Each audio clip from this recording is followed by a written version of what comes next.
Welcome back to Over 55. I'd like to introduce Sue Van Arnhem. She's a volunteer engagement coordinator with Cancer Society of Elgin Middlesex Unit. So, hi Sue, how are you? Good, how are you? I guess first you should explain what a volunteer engagement coordinator is. That's a big thing to say.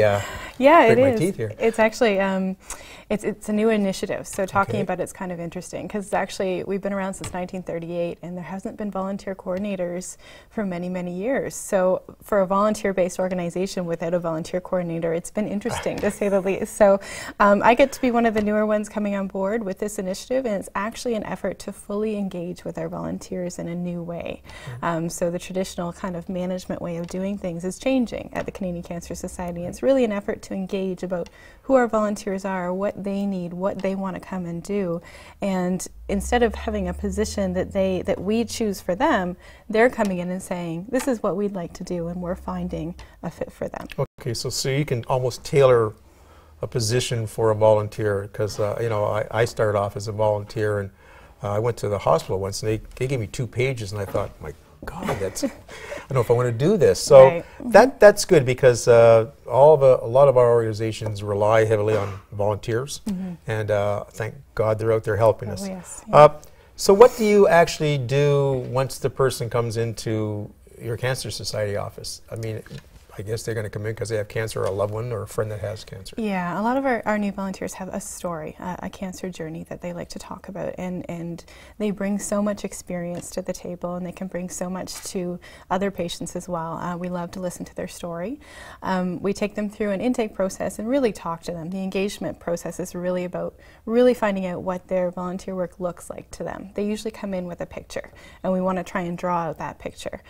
So lots of different volunteer opportunities. We actually have about 2,700 volunteers that work with our unit right now across Elgin Middlesex County. That's so huge. Strong team. It's really it's a national community-based organization, but it's really volunteer run. And I started out as a volunteer, and I knew it was the heart of the organization, but I had no idea before I became a staff member that they're the legs, the arms, the feet, the vision, everything. Really, it's so volunteer driven. So it's been a joy to come on board and really launch the new engagement initiative because of their cancer journeys. They have ideas too of what's needed in the community. So they do a little mentoring as well, since they've had the journey themselves, and they can, you know, if somebody comes in with cancer, and you know, there's was there 5 stages of, you know, you go through the hate and anger, why me, and all that. So they can sort of talk with them. Some of, I guess, have been on the journey themselves, unfortunately. Yeah. And so they can relate, and I guess it's somewhere to go to, people can feel a little more comfortable. Yeah, it's certainly, they come in with 2 different visions usually, and it's usually the people that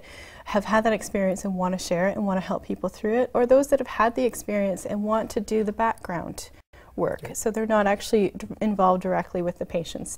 It depends on the experience you've had of how closely you want to be involved in it. But certainly the experience with our peer support program is critical, and with the driving program. So they can come in. Yeah, I was going to say that. I'm glad you mentioned drivers, because our organization occasionally gets people to call up and say, I'd like to just drive for somebody. I don't want to earn any money.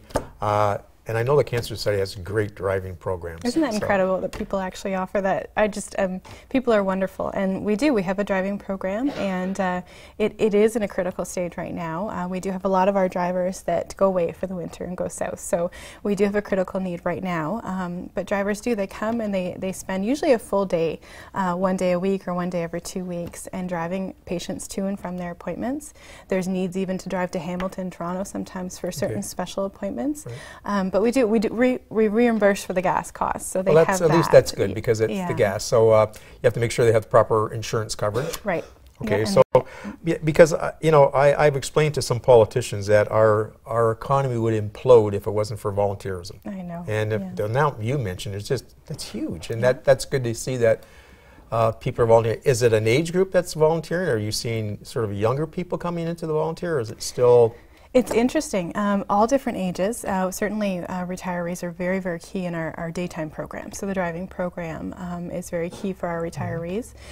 Some of the youth or younger people are really have a passion for prevention. And so they've come on board with a new prevention team and their initiative to get out to the community the prevention messaging. So our youth and our younger adults have that correct messaging at an early age so they can actually prevent cancer. That's great, because usually the curve is it's older people, but the young people, because they always bring some new insight into something. They And do, I've yeah, had a young person on my board of directors, and yeah, it's the new blood and new ideas, and you think, Energy. okay, yeah, energy too, yeah, Yeah, for sure, the energy. yeah. No, that's great.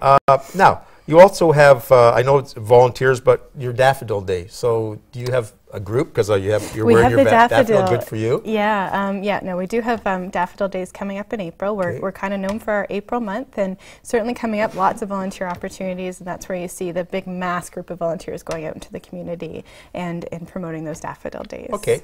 Well, Sue, thank you for coming on and sharing Thank that you with for us. having me. Thank you for watching Over 55, and we'll see you next week.